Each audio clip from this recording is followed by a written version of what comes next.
Yo, good day mga insan. Ito na naman ang inyong friend, Kuya Marvin.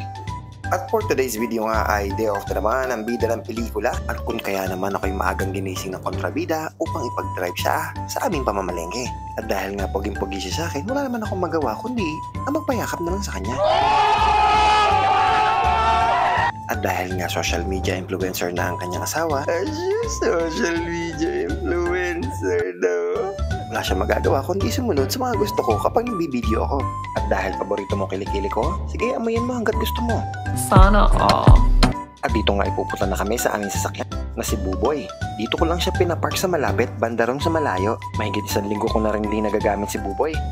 Kaya I'm sure, ang linis-linis niya. At eto na nga ang aking bagong lumang sasakyan na si Buboy. Pagkakita ko nga kay Buboy, may bangas ito. Hindi ko alam kung sino may gawa, pero hindi nakakatuwa.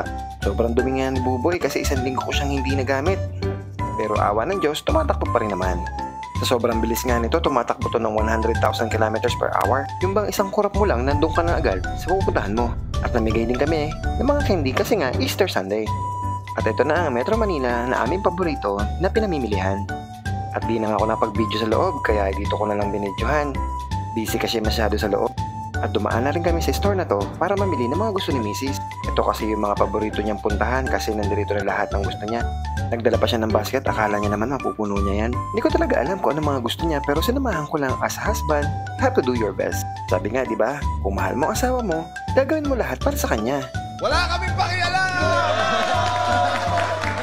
At nagpaikot-ikot na nga lang kami dito. Hindi ko na alam kung anong oras pa matatapos to. Para bang wala nang katapusan. Sana matapos na to, nagugutom na ako. Sa haba-haba ng prosesyon, sa timba ka rin pala tutuloy. At eto na nga, finally, nakakain din. Nakita nyo naman, ang sarap ng hinanda. Ang ganda ng kusinera ko, di ba? Ikot muna tayo para mahilo kayo. Ang tawag nga pala sa pagkain ito ay sanggungyup, sanggangyup, simgyungyup. Ewan ko, bahala kayo. Basta yun na yun. Hindi ko talaga alam pangalan ng pagkain ito. Bahala na kayo mag-isip, nakalimutan ko talaga. Pero sa totoo lang, tipid talaga ang restaurant na to. Alam niyo ko ba kung bakit? Sigurado ko wala silang kusinero sa loob kasi lahat na nakikita ko, sila ang nagluluto at kami din ang nagluluto. Pero okay lang, nakakuha naman ako ng kusinero today. Medyo expert siya.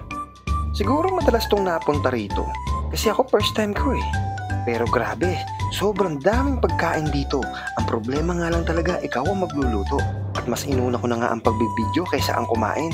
Dahil natutuwa ako sa mga nakikita ko. Ang problema dito, kakain ka nga pero mapapagod ka naman sa kaluluto. At lahat ng pagkain dito, I'm sure makakain mo.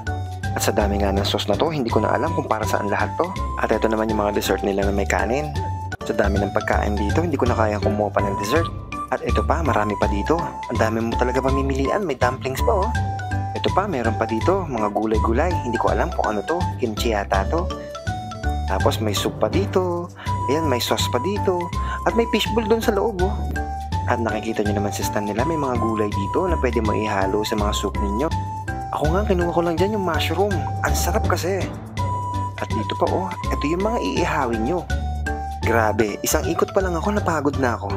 Hindi ko pa nga nakuhanan dito yung ibang dessert at saka yung mga juices nila. At tinikman ko na nga itong pinatubo dumplings. Masarap, pero madaming kanin sa loob. And taste-wise, siguro number 6 siya out of 10. Ito din, masarap din to. Kaya lang medyo maanghang yung sausawan. Pero kaya naman, masarap pa din. At dito na nga kami nagtuos ng lamesang may lutuan. Sa dami kong kinakain dyan, hindi ko na alam kung ano yung mga kinakain ko. Pero masarap yung beef na yan. Makaramdam ko, 3 weeks ako hindi kumain. Kasi lahat ng luto niya ako kumain. Huwag nyo isipin marami kaming pera. May pera kami, hindi pa nga lang dumadating. Pero awa ng Diyos, natitikman namin ngayon yung mga hindi namin natitikman noon. Hindi naman din kasing ganun kadali ang buhay o kumita ng pera sa abroad. Kaya kung bago ka dito sa abroad, kung ako sa'yo, mag-ipon ka na hanggat mas maaga pa. Huwag kang bumili ng mga bagay na gusto mo. Ambilin mo yung mga bagay na kailangan mo. Dahil maniwala ka sa akin, paglaki ng sweldo mo, pagdami ng obligasyon mo. At pagdami ng obligasyon mo, paglaki ng utang mo. At tinikman ko na nga ang hinayupak na ice cream na ito. Grabe sa sarap! Marami pa sanang ibang ice cream kaya lang ito yung pinaka-paborito ko. Isang kutsarang kay sarap. Mamaya, diabetes agad. At sila yung mga Chinese na may-ari ng Korean restaurant. At natapos na nga kaming kumain. At kung bago ka sa video ko, paki-like, share, and subscribe mo naman ako. Insign, salamat!